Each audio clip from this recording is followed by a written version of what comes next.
Hello, hello, hello, and welcome to Three Amigos Ink and Splatter Virtual Open Mic Poetry Night. We are your hosts, Marie Moldovan, Alicia Hodge, and Joseph Mycott. We thank everyone for tuning in and hope you enjoy the poetic festivities. We have poets joining us from all over the globe and are looking forward to hearing all of their masterful collections. Tonight's episode is dedicated to those who just want to pack it in and give it up.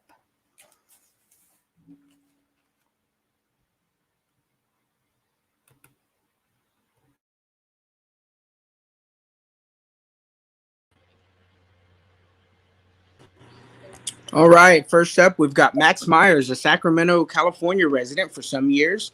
Inspired to write by a world of natural beauty, loving friendships, and the magical and mystical spiritual relationship between all things.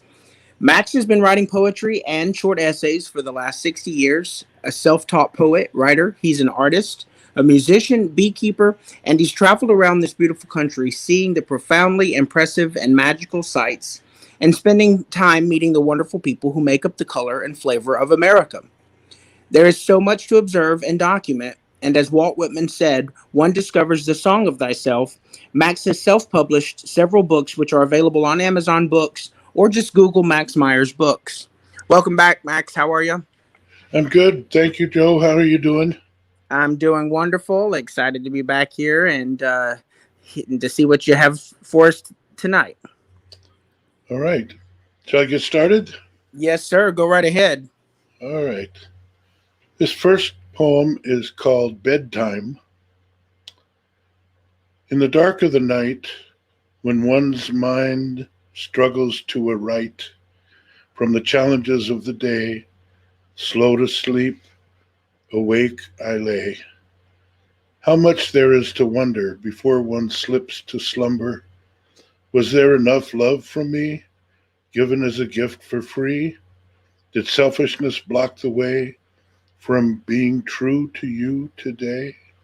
These questions racing through my head, each night retiring to my bed, and in the end it's thankfulness that finally puts my mind to rest. Next one is called Lost in Translation. It was an attempt to know your heart. Somehow from the start, unsure of the art, we were drifting apart. Something had happened, something lost in translation. Such things happen often, it seems. Lovers fall short of their dreams, romantic schemes, struggling for the duration, something lost in translation. Word as simple as a longing glance, starstruck sweethearts might have a chance to dance, to gaze into the depths of each other's eyes with nothing lost in translation.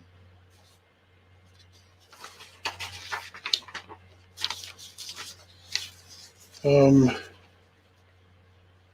this one is called Country Roads. As I drive through the countryside's back roads, I don't think much beyond what is before my eyes. The color of the grasses, the wildflowers, trees, radiance of the sky, its billowing silver-lined clouds, fields and distant hills capture my heart. But yes, I do think of you and remember how we walked in the meadows, lay in the grass looking up into the heavens, speaking of things deep and speculating. We were in love then, and the day was eternal, just as was our youth then. I love to drive through the countryside, with you still beside me in my thoughts on these old country roads.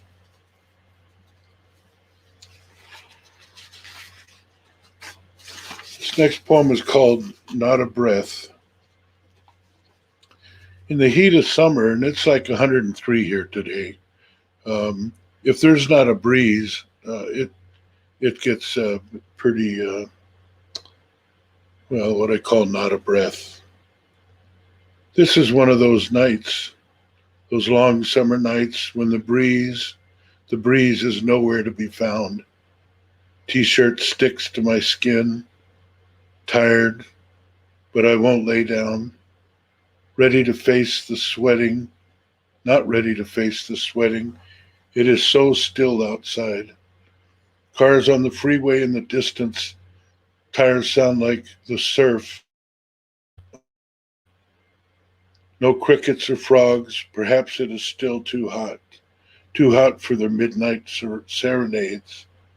Just the sound of the asphalt surf, the sticky t shirt on my back, and not a breath of air. This next one is called Song of Life. When I sing my song, sweet song of life, I sing with no bitterness, no unfinished melody. I This song I sing for those who've passed, and those still living, and those yet to come. My voice is breaking, I'm choking on words. So many wonderful stories I've been shared with the mountains, wind and rain. My tales too, and places and things I have done. Those things I think, things I have thoughts are volumes. Written in my heart, they are the stones laid that make the smoother path for someone who might come this way. Even now, with age and its woe, perhaps even more. So I celebrate love as I sing my sweet, sweet song of life.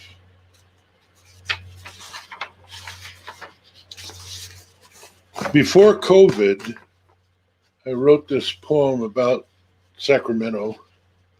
It's called The City. Um, and I say before COVID because in here I use the term virus and it's not COVID I'm speaking of. City, this is the place to be. Here where it all goes down. Here where the light outshines the darkness. Where every square inch is its own happening, its own reason for being, its own righteous declaration, daring anyone and everyone to stand and be counted, or to move into the shadows and pensively calculate the cost of the next few moments. The pressure to be is enormous, not for every soul, downtrod, wish I had or wish I was. This city is alive with its own virus, seductively airborne, flows into the nostrils, nameless from around the corner, up the block, through the open doorway of the coffee house, further into the quieter neighborhoods where it waits, disguised as shrubbery or curbs, street signs or traffic, infusing its alluring vitality within the young and exciting the old into waking up restless for some. This spaceship of a city full of sound calling even the homeless, the beggars, the prayers, those living off the grid, to merge in this grand place. Room for all to become, flourish, get by, or to sink beneath the weight, calling this home and reckoning it either just or unjust, as we all abide here, elbows in or elbows out, here where the light outshines the darkness. Okay, this is called A Steady Breeze. Just as a gust of wind must not define the breeze, so it is with my heart always at the ready to conclude that which is inconclusive. So much fantasy between breaths, enveloped, sealed up, no more than an empty box, made full with the gust of wind that blew through a heart that is always yearning to find that steady, gentle breeze. And I'll end with this poem. It's called Wept. I wept when I saw you weeping, and again when I watched you suffer. Once more when I saw your joy. Wept too when I witnessed your compassion. And now as I see your love, I weep for the greatness in you. Such tears as these come from my heart, for the wonder of you. Thank you very much for letting me read tonight, folks. I so much appreciate it. Absolutely, it was wonderful. I could relate to a few of those tonight, especially that "Not a Breath," "Hot Summer Nights," and "Country Roads." Sound like you were writing about Alabama. Um, that was a good poem about your city too. You should maybe submit that to like the Chamber of Commerce or something, and or see if there's like a local writing thing. I think your city of Sacramento would love to hear that poem written about them. Thank you. Thank you.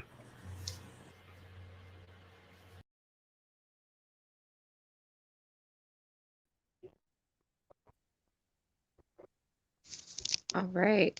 Next up, we have Shelley Rice. The self proclaimed punk poet, also known as the Dark Queen, has captured the audience of many with twisted tales woven in the form of poetry. Her ability to bring darkness to light is remarkable.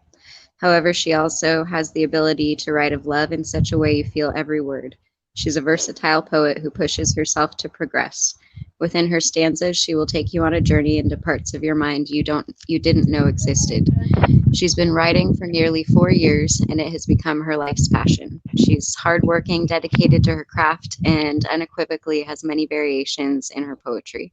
Her first book of poetry, Prisoner of Poetry, is in production, now in hopes to be released by early fall. Hi, Shelley. Thank you for being with us tonight. Hi, thanks for having me. Yeah, I'm excited to hear your stuff. It's always very deep and speaks to me. Thank you. Do you want me to just go ahead and get started? Yeah, sure. If you're ready, go for Okay. it. Okay. Yeah, I'll just start off with one I just wrote a few days back, Wake Up Dead. My only true wish is to wake up dead, taste the crimson my body has bled, to know that once and for all I'm done. I have seen my last glow of the sun. I want to dwell under the witching hour, so I can make everyone's dreams sour. I can't help that I'm drawn to the wicked. Life sentence in hell was not acquitted. I want my evil to bloom inside you all. I will be my haunting voice who calls. I kneel down to my altar, hail me as high, proclaim there is no God above nigh. I have ingested so much pain, I'm sick. The exact reason the trigger went click. I couldn't keep chasing my tail around, because to the darkness I am bound. Now in the shadows I will have the rule. My blood rushing and mercury runs cool. I haven't an ounce of mercy left flowing. I will cease every last soul that's rolling. Breathe me in deeply, this I do now dare, because this heart has nothing to spare. I will drive my reason into your mouths, then I will laugh when I hear you cry out. Poor privileged baby, you've been caught. It's high time I bury you in my death's rot. It brings me joy to end your pitiful life, since I ended mine very late last night. Thank you. Thank you. I'll just move on. Um, this one's called You Feel Me, Heavenly Father. I'm the rainbow when the shadows fall. I will paint God's crimson on these walls. Do you dare question my evil intentions? I bear no blame. You judged by traditions. Oh, Heavenly Father, please suck a dick. All your falsified verses make me so sick. Every last Bible quote were vicious lies. Is it no wonder why the so called God I despise promised everyone a life that was eternal while living on this planet with pain infernal? Who wants to live forever? I ask each soul. Man, all I ever wanted was my brains to blow. If we were created perfect, what fucking gives? Woman was not taken from man's ribs. Just another dish of bullshit that you fed while innocent children's bodies had bled. Not to mention torture they endure daily. I say fuck everything claimed to be holy. I prayed so I have prayed so don't get it fucked up. I wanted to take sacrament from his cup, but I have never felt any hands of grace, just another loogie that was spit into my face. Bow down and kiss your highness's ring? Motherfucker, you're gonna feel my sting. Here we are sitting waiting for the worst. Why didn't Adam and Eve just get divorced? But no, what we got was flesh and sin. How we can about you, been real tired from the years we transferred. I say it's time not to real pain. Yes, he should be doomed and shame. Look at his high priests, riddled in perversion. I declare we take them on a rape excursion. Follow their rule. It's better to give than to receive. Then we'll know who and what they believe. I bet your ass they would cry out to Satan, if that would save them painful gestation. So, my father, who drew me from the dust, how in the fuck do you find this life just? Thanks. Awesome, Shelley. Sorry, that one's a little brutal, I guess, for some, but that's how I call them. I'll just move on to the next one. The cloak. Yes, I need murder for me to live. Take this glistening knife I give. Cut you down to feel you bleed, and plant into you a demon seed. Precisely its flesh I must slice. It's a vision my demons entice. I'll take the life that you feed. I'm a new carnivore's breed.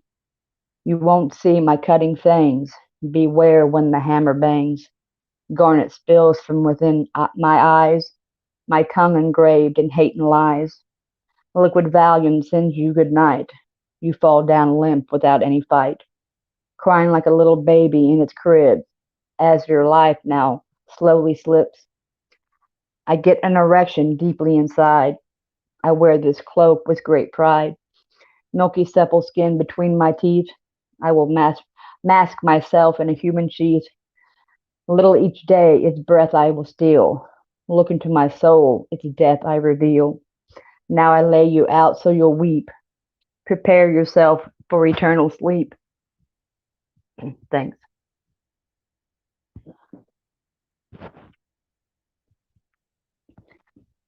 Do you want me to just keep going, or? Yeah, you have Okay. the floor. Just go ahead. Okay, I Keep didn't going. know You're if doing you great. were. All right, I'll change it up a little bit. Not so dark. This one's called "Crush My Crown." A crushing blow to my life, deeply severed. Death to the only love that ever mattered. The other half, identical twin to my heart. Now my heart is being ripped and torn apart. No more walks on canopied paths. Oh, how I wish our final kiss would last. Ne'er again will my crying be hushed. Once full life has now been crushed. Oh, shan't I ever gaze upon thy face, lover? One day without you, the very thought I shudder. As they lay thy body to rest, will ye finally sleep? Crush my crown, for I shan't ever again love so deep. Dear gods, please take me to the field of white lilies. Oh, let me lie beside him in the quiet earth, please. I can't bear to trudge these grounds without him. Oh, Satan, I'd rather you tear from me my limbs. Back to the dust, thee have abruptly been sent. Hourglass fills sand, this world now I resent. Ne'er shall my heart ever grace another chest. A very sharp dagger now plunged into my breast. Now I spend all my days and nights completely alone, just waiting to retire my hollowed out bones, so that I may resume my place in your heart. Then I can return to Cupid his delivered dart. All right, the next one I just recently wrote. It's called "If Wildflowers Could Speak." If wildflowers could speak, they would cry your name. If my heart could scream, it would shout out flames. If the sky could spill, it would pour out our love. I know my arms will always be more than enough. I dare the meadowlarks to sing our song's melody. The haunting sound would be heartbreak's remedy. Our kisses would fall on every trembling mouth. Our love so strong that it could crumble a house. Love's breath could fuel the eye of a hurricane.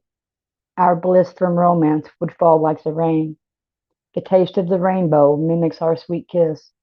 You will always be my first and very last wish. Baby, when you whisper my name, angels weep. Oh, yes, you rock me gently so I can drift off to sleep. And you caress my dreams in leather and lace. Then my nightmares disappear without a trace.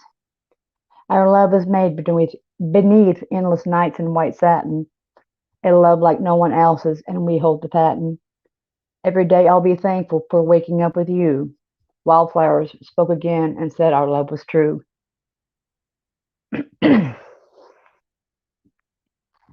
Okay, the next one is called Blackheart. Everyone believes my heart is black. I feel their knife plunged in my back, but I don't care. I could give two shits. They will never make me call it quits. My backbone is as strong as British steel. I will not buckle and never fall to kneel. I tell how it is, I'm the poet who's punk. Yes, I have candor that's full of spunk. See my eyes that's not filled with fear? I do not weep in a single can of beer. I cried in the past by many means. That won't stop me from fulfilling dreams. This is my life. No, you can't live it for me. I tore away all the cobwebs so I can see. My words are my breath, fueled by pain. But my mind isn't colored with the stains. I am inked with scars, but that's just fine. I take full responsibility. I will not whine. I will, however, speak the unbiased truth. No, I'm no fortune teller, and I'm no sooth. I call it how I see it, with many expletives. Most would find me barbaric or primitive, and that's okay. That's why it's my opinion. I promise this, I won't follow like a minion. I stand tall on these mountains of verse. If it kills me to make my poetry disperse, all I want is to truly make any difference. I have used my mouth for its deliverance. And just kind of give me an idea when to stop, because if I get started and get going, I might not ever shut up. Okay. I'll let you know. I didn't pay close enough attention to I think we're trying to do about 15 minutes each. Okay. So I don't know, maybe a couple more, and I think Okay. we'll be getting close. All right. This next one was actually a collaboration with my good friend Jesse Batista. We go by the Duo of Darkness. It's called Monster Mash. Yes, I say I want to be a cowgirl, baby. I don't know about you. Definitely maybe. For those about to fuck, we salute you. Need more cowbell, oyster cult so blue. I'm growing in every season of the abyss. We all wear masks like members of KISS. Let God sort them out after we kill them all. I will not be just another brick in the wall. Feasting on souls, I bark at the moon, looking for delight in the afternoon. In the dead south, I live life to the fullest, drenched in blood and sweating bullets. My dreams come alive with silent lucidity, these scars painted with physical graffiti. My mind a melting magical mystery tour. Foreigner moved me in every fourscore. The frayed ends of sanity is where I exist. Raise your horns to the cult. It's futile to resist. The call of Cthulhu, the burning of brains. To hail the apocalypse is all that remains. And then I'll just read this last one that I wrote last night. It's called Do's and Don'ts. Don't breathe, I scream to shallow lungs, so I won't feel the sting of their tongues. Don't whimper, voice, they smell my fear. I must bottle my cries so they disappear. Don't show sadness, it'll only bring pain, even though I live in these drawn chains. Don't tell anyone your deep dark secrets. I live inside my dreams that are seedless. Don't imagine a time that is better spent. That's why the Barbie smile I wear is bent. Don't allow yourself to hang in the light. All bad girls get banished into the night. Do pretend everything's gonna be all right, so they won't know that my noose is tight. Do keep hidden agony colored in violet, so no one can envision my world violent. Do stifle visions that bloom in every color, so thoughts in a garden don't grow taller. Do bury my life because it calls the grave, so I can finally be freed of being a slave. Do kiss the reaper, he's the perfect date, so hunger for death will not have to wait. Don't mark my headstone, it's wasted time. I never found my existence in true rhyme. Thank you.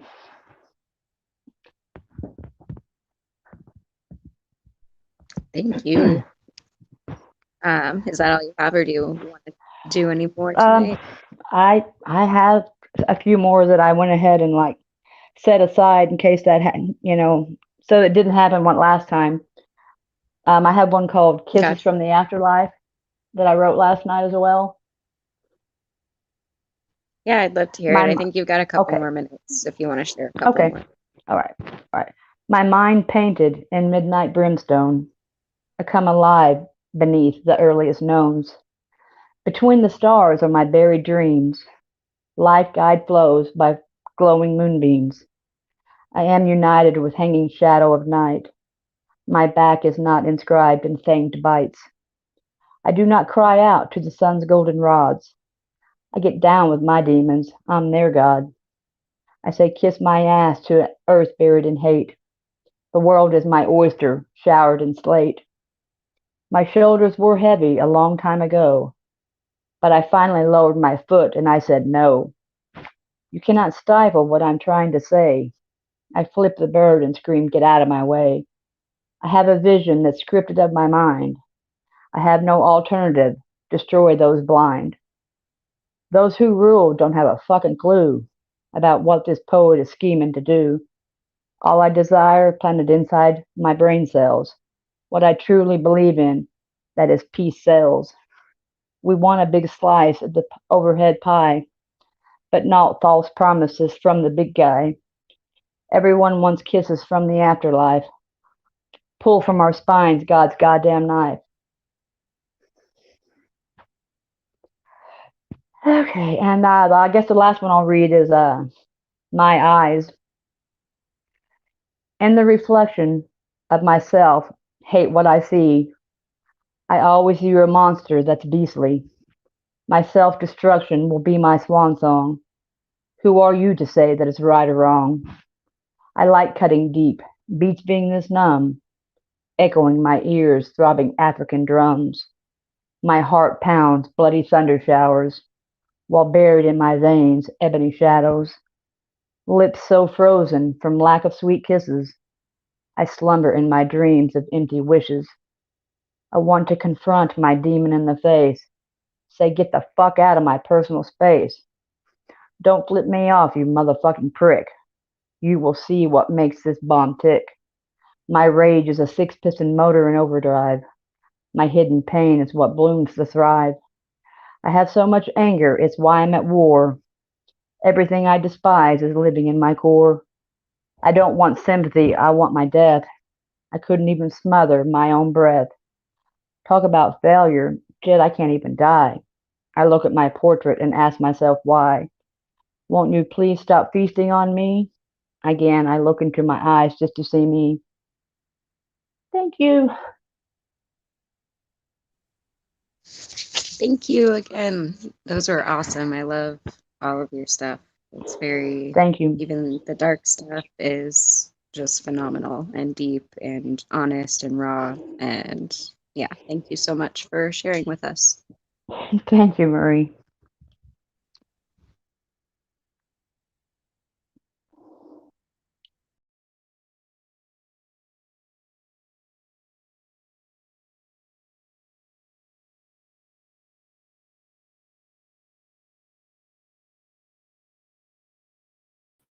Our next poet of the evening is Dave Carson. Welcome, Dave. I don't have a screen for Dave. He's actually going to introduce himself and tell us a little bit about himself. Just before the show, I plucked him out of the air, and he was kind enough to join us. And I'm really excited to hear his work. So, Dave, where are you from?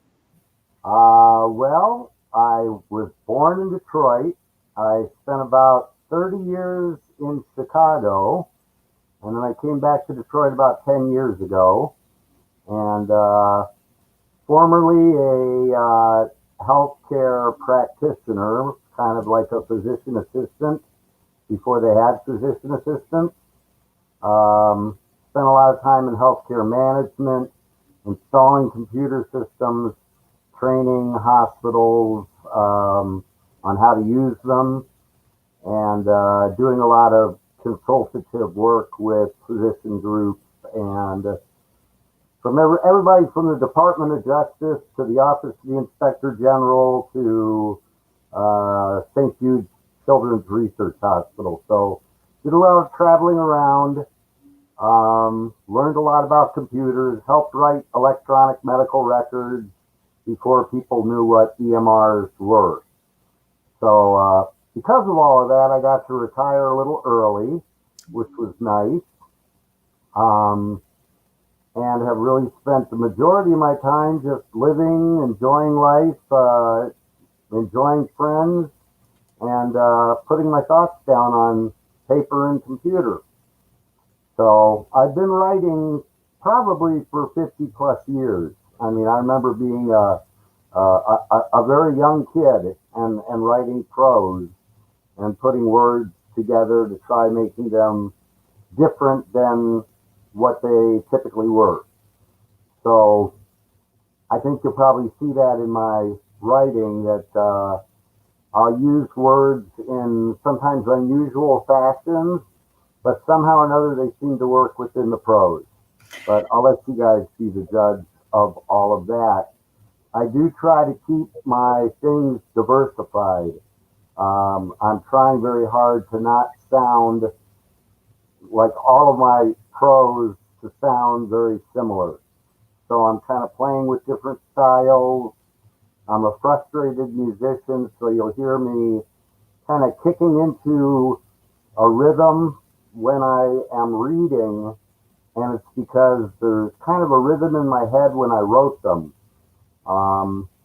which makes it an extra challenge. But you'll kind of hear that for yourself as I read. I've got 4 or 5 up. They're all fairly short. One of them is a little longer. And let me know if enough is enough. And I'll be more than happy to quiet down and listen. This is a great honor for me to be able to speak with the 4 of you and share this. I do take a lot of pride in my writing, and hopefully you'll enjoy the words as much as I do, because I actually usually like what I write, and makes it easier to be an advocate. So anyways. Well, I've actually read quite a bit of your poetry on our page. I haven't been engaging as much this week as I normally do because we've had other projects on the go. But from what I've read, it is amazing. And yeah, I can feel that there's a pretty fast-paced beat for some of them. And so I'm looking forward to hearing how it sounds when it comes from you. Right. And that's part of the challenge of reading them is, I mean, I hear them in my head and I know what kind of rhythm goes with them in my head, but trying to orient that and put it all together is kind of a special challenge, but a good one for me. So I look forward to doing it. The very first one was written in the past several months, so it's fairly new. And a lot of times I don't know where the inspiration comes from. It just kind of pops into my head. So this one is very lyrical and is missing its song, but it goes like this. Deep down in my soul is a bit of blues and rock and roll, starting as a little ring that perks me up and makes me sing about the ever-expanding universe and things that get better and things that get worse. I pray to the rainbow above my head, thinking about what it said. Unto the day some rain will fall, below the clouds it's not sunny at all. I reach above this earthly haze to where my mind dances and plays. And just a little background on that is I always tell people it's always a sunny day at 60,000 feet. You know, once you get up, every day is a sunny day. We're just stuck with clouds between us on some of our days. But when I used to fly around the country a lot, I'd always be amazed that it could be rainy and crappy and snowy and horrible down here on this earthly plane. But once you get up over 30, 40,000 feet, the clouds are gone and it's a beautiful sunny day. So that's what inspired this particular piece of prose. Fairly short, but fairly to the point. And I hope you guys liked it. This one is a recent write, also probably within the past couple days. And again, it's my attempt to break out of what I kind of usually write about and to try being a little more cosmic, if that's allowable. But this one goes like this. Layers on layers of space clouds and vapor fill my eyes. Words upon sentences, groups of stanzas by my side. Struggle so often seeking truth and answers, you and I. Arrive at a plateau with many directions we can try. Bobbing and weaving through the cosmic debris as we fly. Steering around asteroids, almost hit one, surely die. Learning to navigate, not crash, be thankful for the aliyah. In and out the chakras, learning and growing, we survive. And for those that are not familiar with the term aliyah, that's a Nicaraguan term for a king. So that's where that word came from our friends in Nicaragua. That gets us down to 3 left. This is one that Marie said she liked, and I got a lot of fun feedback on it. It was actually written much like a country western song. And it's kind of hard to do country western if you're really not a country western person. But this one is almost makes me giggle when I read it, because I'm not a woman, and it's written from a woman's point of view, which makes it a little unusual also. But here we go. So think of yourself in a country western bar for a little bit. I'm sitting here a hot mess, looking good in my blue dress, waiting for the band to show so I can dance my night away. I got me a pick truck I bought from my papa for $1, but I couldn't wait to get her for him to pass away.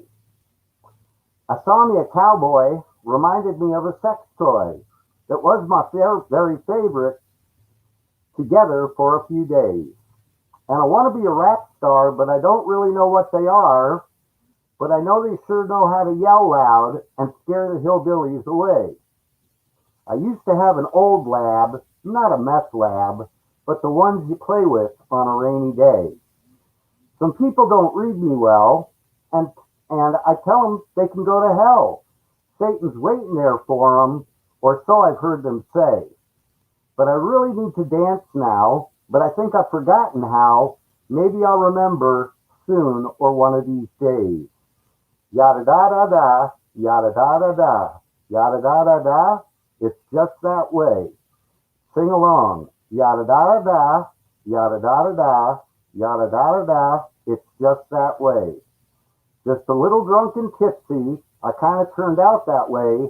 Life is better in the country with my vodka lemonade. Thank you. Thank you very much. The band will be out soon. Clap, clap, clap, cheer whistle. So, little strange, but trying to stretch the old rubber band. Let's see. That's 3. We got 2 more, and I will promise you to stop. This one is short, but has gotten a lot of attention. And it's one that came to me kind of in my sleep, and I woke up with it. If that ever happens to you guys at all, because it's kind of an amazing thing when it does happen. But this one goes, have you ever been out of your mind and all alone? No one to talk to, not even by phone. The answers come slowly, a little each day, and the questions, they seem to fade away. Have you ever heard a sound so magical and free? You were certain of God's symphony. The paths we chose, paved roads or graveled, gave us insight to life's mystery unraveled. And that one, try to find a word that rhymes with graveled or unraveled. I challenge you all. Okay, and finally, this was written, I think, just yesterday or today. I think. Yeah, this was written just today, not long ago. It hurts to admit what I've done. The errors and omissions I can't outrun. Each and every morning when I struggle to awake, the deeds that I've done, I try to shiver and outshake. But they cling to myself like a bothersome stain on the outside of myself and deep within my brain. So I think that's 5. 1, 2, 3. Yep. And 4, 5. Well, if you can pull a couple more out of your hat, you've got a few more minutes. What was that? If you can do a magician act and pull a couple more out of your hats, you've got a few more minutes. Absolutely.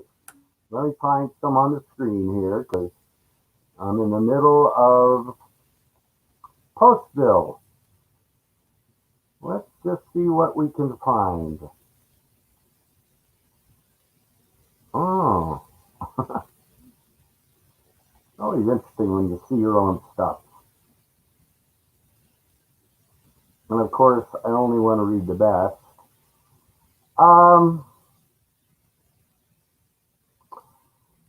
This is a short one, again, and a recent one.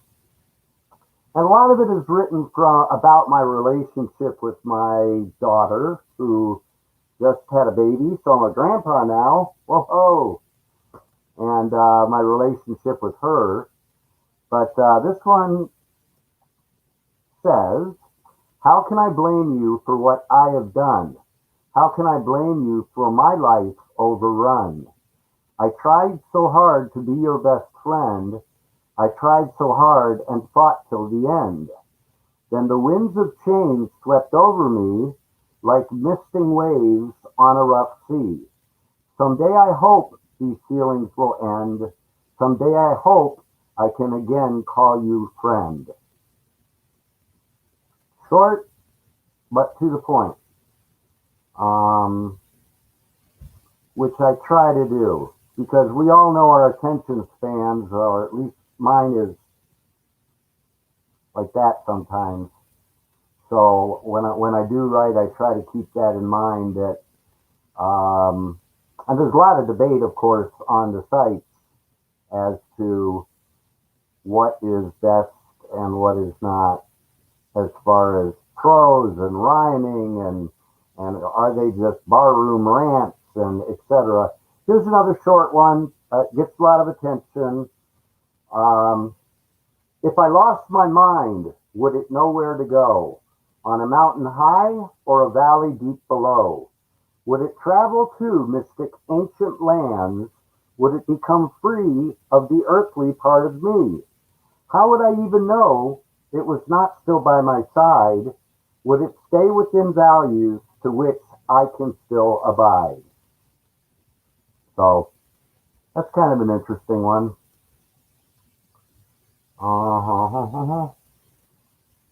Last one, guys. This one's a little longer, but I hope you guys appreciate it. This is an older one also. This is something I wrote years ago. Unbelievably blinding joy, followed by depths of darkest pain, leads me to places I'd rather not be, but the road I follow is already paved for me. From one side of of the land to the edge of the gleaming sea, I journey on, a blind man wanting to see the beauty and joy that now escapes me. When one's life turns from light to dark, from green and rich to arid stark, and time becomes a question mark, my dreams they slip away. When pain becomes a way of life, searing, piercing like a knife, an uphill battle full of strife, our dreams they slip away. Blinding beauty, bright as the sun, no part of my soul is left undone. The sign from your face puts me in my place as the most lost in love traveler of all. So, quite a chicken soup or vegetable soup of music, or lyrics. Yeah, that was definitely a tossed salad version of lyrics and a collection of poetry. Absolutely amazing. I really enjoyed it, and I'm thankful that you joined us this evening in short notice. Oh, thank you. The pleasure is mine. Really. Now what we need to do is get recordings of the finger clicks, like from the 60s. You know? You gotta get everybody doing finger clicks instead of applause. Gotta get finger clicks going. See my own suggestion. That's awesome. Yeah. Okay. Thank you very much. Thank you. We hope that you do join us again. We do have this once a week, most of the time. Sometimes we'll take a week off, and it's usually at the same time in the evening, except for once a month we do have it in the afternoon, so the international guests have more opportunity to join us. Sure. Once again, I enjoyed your poetry, and thank you very much. Oh, you're certainly welcome. I like you said, I feel it to be an honor and a privilege to join you guys. So thank you all. And I hope I didn't put anyone to sleep.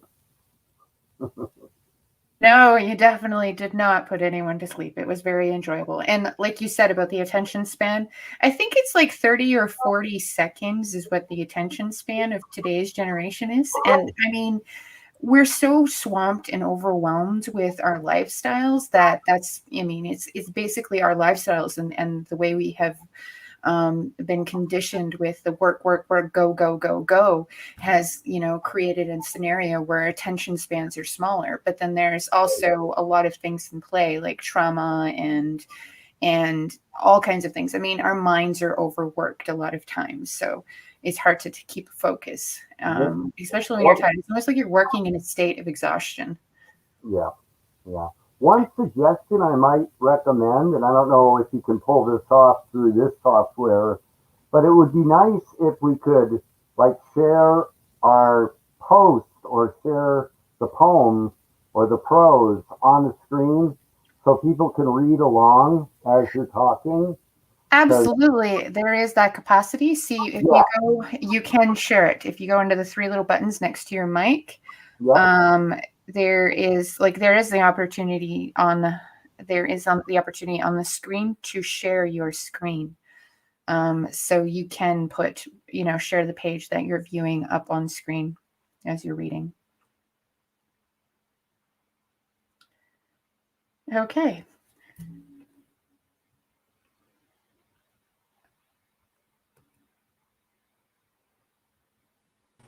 Next up, I have the privilege of introducing Alicia, who is a published poet, artist, and mother from the state of Oregon in the U.S. She loves nature, animals, music, poetry, and art of all forms. She's a wonderful writer, and I look forward to hearing what she has to share for us tonight, or with us tonight. Thanks, Joe. You're very welcome. The floor is yours. Thank you. I'm just going to read a few randoms from one of my notebooks tonight. A lot of them don't even have titles, so I'll just kind of go for it. I am aware I have betrayed before, so do you think I will betray you as well? Do you see me as nothing but this snake coiled in hell? You know as well as I, it has been a temporary shell. Yet doubts linger on despite my intermittent yells. I truly am a quiet riot, violence hiding amidst my silence. So louder now, louder, they say, speak up, your voice is much too soft, and I fear your silence speaks of mental disrupt. Louder now, louder, we fear your silence means a much more gruesome scene. And while you're at it, dear, how about a smile? I mean, your face is much too pretty to be donning such a frown. Why so serious anyway? And a grin cracks the face of my inner demonic clown.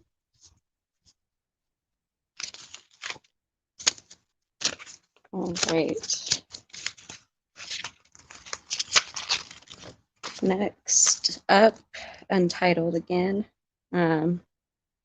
Feels like a gun's to my head while this pen's in my hand. I don't make any plans. I can't come into land, flying circles above while things fall through my hands. How is this part of the plan? Freedom will always come with a price and demands. Why? All I can do is just write, make it a flame to ignite my dreams, spark their light, spell it into being every day and night, and from now on I will do it right.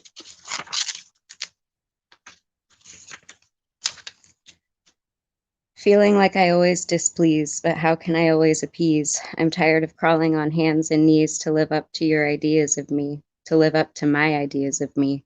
It's enough pressure without you spying, judging, prying. My self-critique is surgically satisfying as I dissect each old part of me as it is dying, cutting, rearranging, stitching, sewing, all without you knowing my true process of growing, only showing in the future harvests of my sowing near the river ever flowing.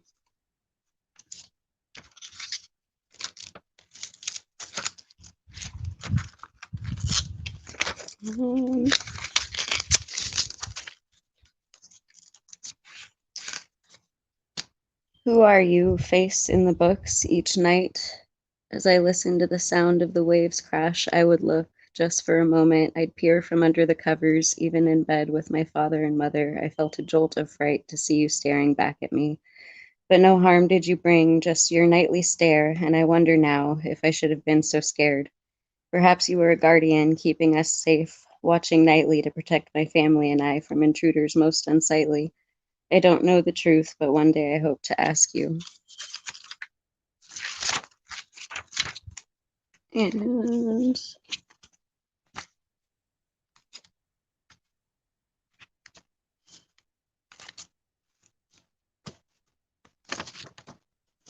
all right, this one is called Adventures of Captain Hook the Cat and the Zombie Rats, Part 1.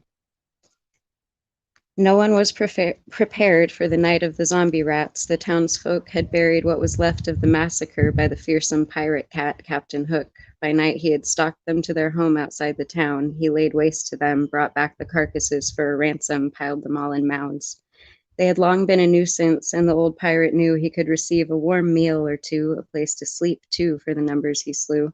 He was ready to retire, you see, and thought there no better place to be. The townsfolk were happy and praised him with pets, spoiled him with victuals and fresh fish from their nets. But after some time they noticed a stench brewing, a rotten, ratty smell stewing. Realizing the source of the foul odor, they quickly got to digging and burying the old rotted bodies. Captain Hook was unaware of what happened that day, as his new retirement routine consisted of napping the days away. When he awoke for his dinner, it was in dismay, for the townsfolk had fallen exhausted into their beds from digging all day. As the night grew deeper, his hunger did as well, as deep howls came from his mumbling stomach like the sounds of the hounds of hell. His instincts took over, his nose led him to the burial grounds, and he quickly began digging and eating big chunks of the rotting rat corpses he found. He dug up each grave, feasting until he was full. He decided he missed the excitement of a pirate's life. As he tossed aside the last rat skull, he returned to his ship and set out to sea, ready for new adventures, new enemies to feast upon, more towns and lands to see. As he sailed into the night, one of the townspeople woke up from strange dreams and went outside. What he saw left him in a fright as he dashed to awaken the others and tell them of this new plight. The zombie rat corpses watched him with glowing eyes, armored with the bones of their brethren and waiting for their revenge. And I think that's all for me tonight.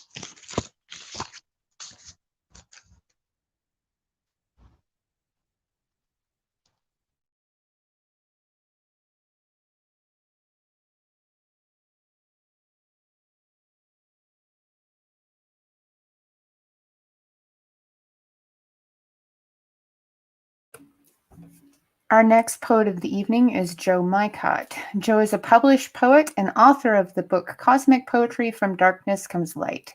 He writes from the perspective of a broken and mended mind. His approach is to find the light and the dark in all things, and then the beauty and the balance of those energies. He pulls his inspiration from his personal and daily experiences. He hopes to connect with people from all walks of life by the way of our source that connects every single one of us in existence. His poetry can range from abstract and is based in the beautiful things of life to divine deep into the depths of darkness, finding the pain and beauty there as well. Well, welcome, Joe. Joe, I really enjoyed your book. Cosmic comes basically book. Ha! I'm stumbling over my words. Man, I've really had a hiatus for a little while. Not feeling well, stumbling over my words. So please forgive me for this evening's jumble, whatever.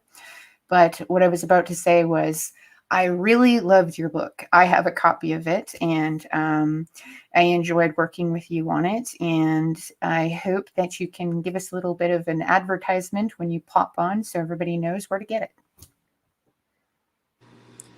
Hello, thank you so much. I appreciate that introduction and your kind words about my book. That's where I'll be reading from tonight. I'm going to pull some random poems from that book, which is called Cosmic Poetry From Darkness Comes Light and can be found on blurb.com. I'm going to try not to reread ones that I've read before, but I'm losing track of which ones I've pulled randomly on previous podcasts. But we will read what I'm intended to read. I hope for. So I'll go ahead and get started. And the first one that I will read is called Spirit of the Buffalo. Raw hide, raw deal. My obstinacies eradicated wastefully and in vain, so that my body provided for the new settlers, Satan, not a single meal. By sheer greed and destruction, we faced near extinction with living numbers next to nothing, and unlike anything before. Our hides roamed alongside the playful deer and antelope nearly no more. To ensure that the natives were diminished and the land desecrated, the spirit of the buffalo was all but obliterated. As our bodies piled upon one another in mass grave sites, those that depended on our life-giving gifts began to see plight and beread their last rites. The damage was done in this dark moment in history, so to secure one man over another's patriotic land ownership victory. As the spirit of our herd was broken, all but completely by the light of the moon, by sun, the bison had begun to rise, and decades later have strongly returned.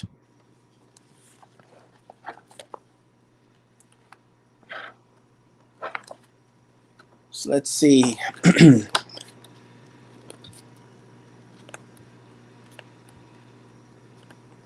Next up, I will read one called Fallen. As the snow-weighted leaves did so, I also fell, with a heart as cold as ice and a rage that burned like hell. I left without warning, not a single farewell. Into the night I vanished beyond sight. I set out for my soul to fight. Down at the depths in which I landed from such a height, I no longer kneeled to the expectations of wrong or right, this illusionary standard having for too long muzzled my bite. I am wild and free by nature, having forgotten myself to be such a creature. I set out to reclaim my identity as the one with not one in particularly. The same way I fell with the snowflakes, I also rode the waves of the wind, never to return the same again.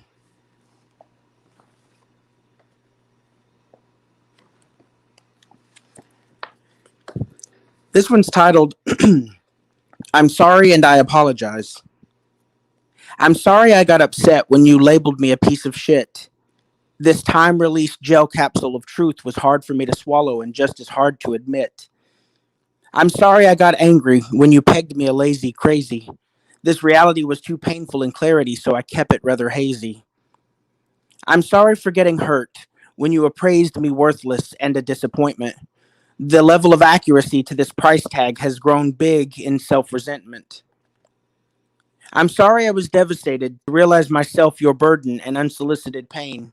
I've tried so hard to scrub myself clean of that filth, but the stain remains.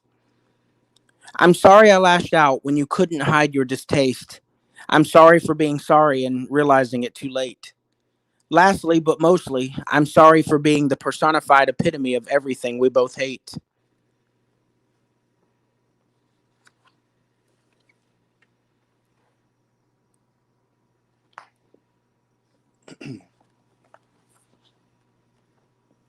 Let's see here. Pardon me while I randomly pull from my book.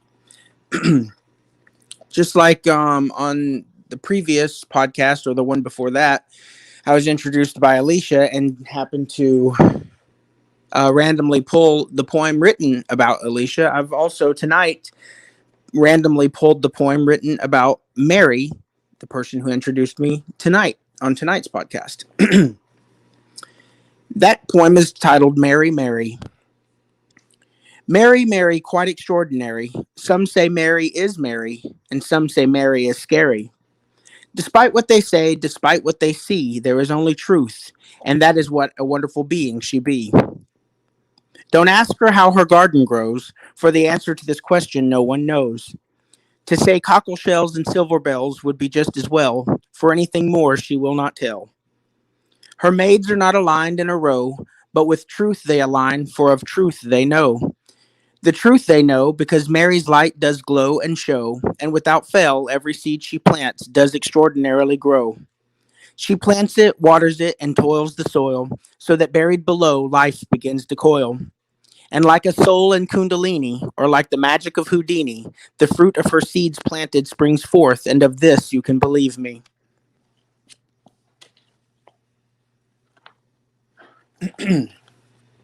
And somehow I knew that I was going to randomly pull this poem tonight. I don't know how, but just moments before I was introduced, it came to the forefront of my mind. And so here it is. It's called Sustained Smile. And I believe I may have read this one before, but I guess I'm being prompted to read it again. If your smile isn't gone, have you then yet traversed the darkest depths of yourself? Gone to the places necessary for you to heal your traumas and let anger rest so that you may have the chance to live? If your smile is still there, have you gone as far as possible to do your part and rescue yourself and the collective of humanity of which you are a part of? If your smile dresses your face, warming your image to those that behold you, have you really faced those things so unimaginable that they render smiles impossible?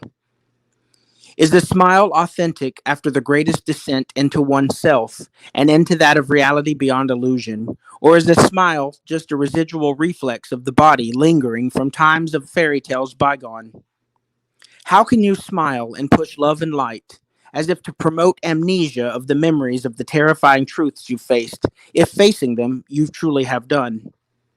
Or have you come into the presence of these very horrors and preserved your smile for later use?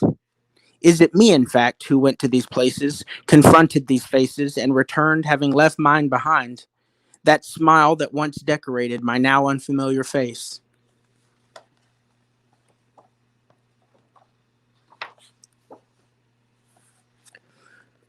This is an interesting poem. It came up in a conversation.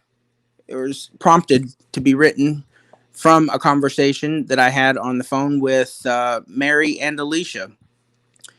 And as the writer, I'm not fully consciously aware of what it represents or what it even means. So I consider myself more of the messenger of a channeled message in this poem. But it's a play on the famous dessert Angel's Food Cake. This poem is titled Devil's Food Cake. You've heard of Angel's Food Cake, but of this cake you must be prepared before you decide to bake. For within the ingredients of this cake mix lies the value 666. Some run from this numerical beast, while others see this cake and dine, devour, and feast. No matter your approach, whether you refuse it or choose it, just know upon your life it's already encroached. You will stand and face yourself as the infamous 666 mark of the beast, or be done in by it to say the least. The key is to know that 666 is your value, but not your worth. For this, you must reach deeper into the universe's purse. Take it or leave it, this savory cake. But with 6 of this, 6 of that, and 6 of those, you're quickly caught in its forsaken wake. Don't worry because of the lies you've been told for fear's sake. Just take a slice and have a bite of the cake you just baked. Be cautious, though, of this flour and dough. Be forewarned, before you have a taste, because this bittersweet concoction is known as the devil's food cake.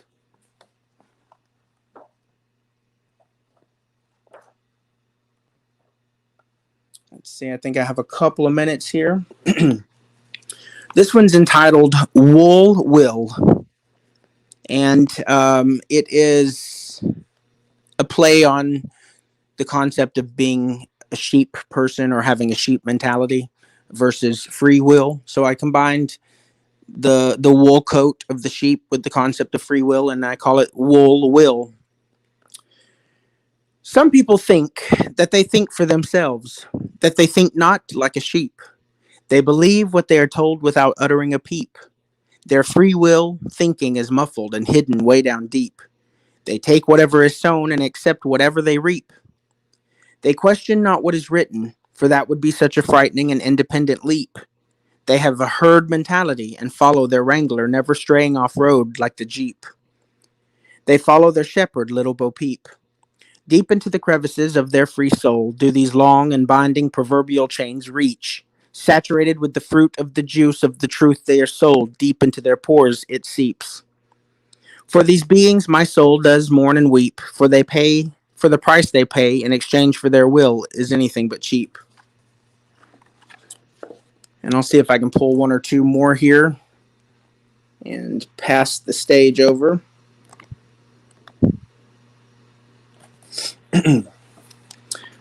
This one is called Distraction Action. And it's my take on the events of the world, the events of this existence that we share, and what they really are. All the stories and the headlines and the plagues and pandemics and the worries of the world. So I've titled this Distraction Action. Behold the masquerade, the full production, and all the charades. Watch closely and listen carefully to what they do and what they say. The content is meant to distract your discernment. They'll bait and switch you like a photographer that says, or photographer that says, watch the little birdie. Then you're dazed by the flash. If you blink, you'll miss the real show. It happens so fast and it's gone in a dash. Don't get caught up in the staged reality show. They want you to forget what you already know. The truth is there and never hidden. They perform with such conviction and audacity, but who are they really kidding? To their half-hearted acting and distracting, I say good ridden. It's all about what you tune into. If you focus on the shiny distraction, you will fall confused and lose. But by way of choice and free will, you can choose to step back and see the bigger picture too.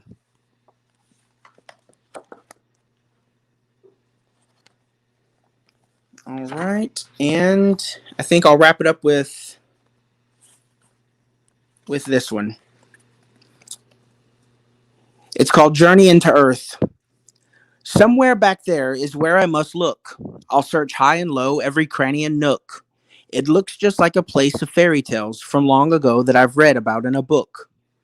This adventure is a story that isn't first read, but traveled then written about instead. I'm not scared to enter that place. There is no fear in my heart or laced upon my face. Why should I be scared to enter such a mystical scene, to step foot through a passage so enchanted, beautiful, and green? Nothing that lived down there can surely be mean, waiting to feast on my blood-curdling screams. But how can I be certain what fate awaits me behind that mossy curtain? What I seek, I search for with a heart that's meek, but insistently not weak. Although I must admit that with every creeping doubt, my hope for a fairy tale ending rather than doom impending grows more and more bleak. So down that path, way down there across the meadow, alongside the creek I shall follow. Deep into the woods enchanted, I tell myself this, rather than haunted, despite the sounds of distant and sinister laughter, I shall discover on this quest what it is I've been scavenging after. As I embark on this journey, I walk under an archway engraved with the forewarning of which I read and take heed. Chiseled into stone, there just above an abandoned ladder, be vigilant of the length of your visit here, for if you stay any longer than a day, you just may find yourself to be a resident who has become as mad as a hatter. Thank you very much for having me, and I think I may have repeated a couple of poems there. I'll try to put myself together a list of the ones I've read and make sure I pull from the new ones. I think it's okay, Joe. Just basically pull whatever the energy calls for to be read. I mean, repeats are sometimes really good to hear again. But I did note, I don't remember, did you tell us where we could go get your book from? Blurb.com, BLURB.com. That's the site that I recommend the most. It's best priced there. That's for the physical copies. The ebooks are available on Apple iBooks and also there on blurb.com. And the poem and the book is called Cosmic Poetry From Darkness Comes Light. Yes, ma'am. That's where some of these very enjoyable poems came from, correct? Yes, ma'am. Thank you. I'm still waiting on that slide so we could just put it up and everybody can see where they can go, you know. Yeah, I honestly forgot all about it after we talked the first time. So I'll try to get that made and sent over. Okay, sounds good. Thank you very much.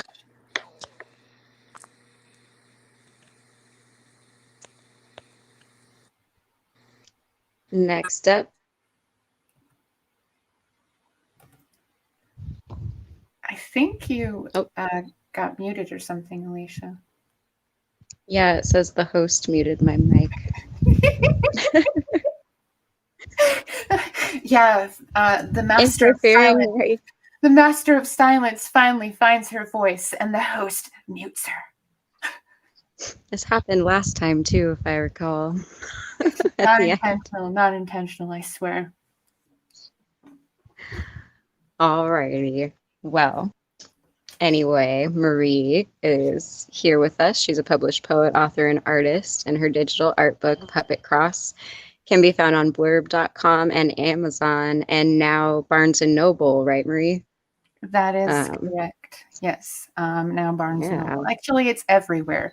It's also an ebook on Amazon. I think you said that. But I also do have a book that's called I Ain't Your Marionette, Jekyll Jacket Child, which is available in ebook on Amazon too. So there's that. Yup. Thank you. And she's also an amazing mother and friend, as well as a Reiki master and shaman. And I'm excited to hear what you're reading tonight. Thank you very much. And thank you, Joe, for this beautiful bio that you created for me. It's wonderful. I look pretty cool in it. So the poem that I've actually chosen, I have decided to read a few poems this evening. The first one is called The Narcissist. This poem can actually be found in my book, I Ain't Your Marionette, Jekyll Jacket Child. My very existence was formed in a church-conditioned bed of sin, marking me from formation's start with energetic sign of the beast, conditioning my false position in heaven or hell, binding in mind prism the illusion that I fell, programming a dissension into the darkness through a blood spell, causing me to imprison self within mind's version of hell, until I was able to see the tell in the tale, hear the lie in the tone of the speaker behind the church bell, and realize I never fell, for within me exists both heaven and hell. I fell in concept alone, understanding. Mark its unsaid truth known, both planes of existence stand on equal ground. Within the tomb of earth's watery womb. Of course, to self this a novel trinket to sell for my worst enemy, be me and myself. I am truly my cruelest captor and greatest benefactor, which causes me to wonder, why on earth did I need to wade through the veils of confusion and delusion to come to this conclusion? I suppose if I, my captor and benefactor, then within me is the answer. So what is the answer? Obviously, the answer complicated only by factor of simplicity and my incapacity to see that which is before me. The reality that I am shattered wealth suspended in the corona of unwell. I am the atomic projection of the original construction, the narcissist surrounded by stressed bonds in echolocation, scavenging projected banks of recollection for Frankenstein compound to reanimate the collective attraction. The next poem is titled Rancid Mentality. What have you done? The neglectful sitter screamed in a state of panic and fear of being verbally reamed by her sister-in-law for the careless child care that resulted in the contents of an unchanged diaper spread about the architecture in a manner deemed nightmarish beyond anything she could have dreamed. Pacing about in a manner of face preservation, the self-absorbed aunt further dirtied the situation. With distasteful deflection and tactful targeting blame, verbally dousing the innocent in narcissistic flame, trauma packing the infant into the soil of perdition instead of wrapping her in understanding salvation.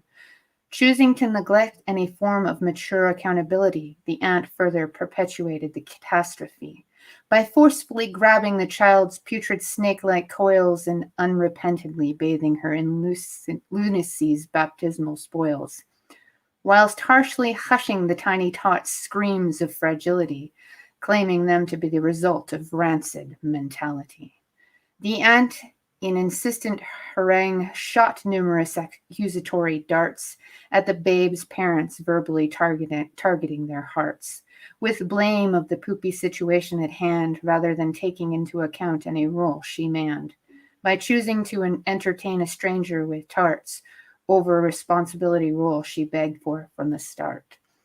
That again was Rancid Mentality and can be found in my book as well. And the next poem I have decided to read is called Tragically Ever After. Did ye wake up one day and decide to lie?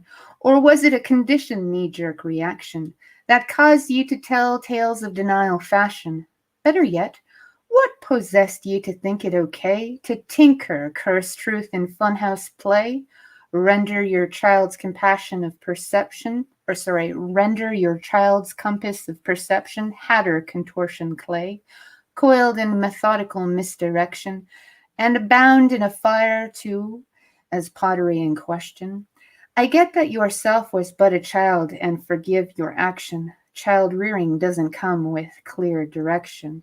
But I can't decipher your alpha order code for protection.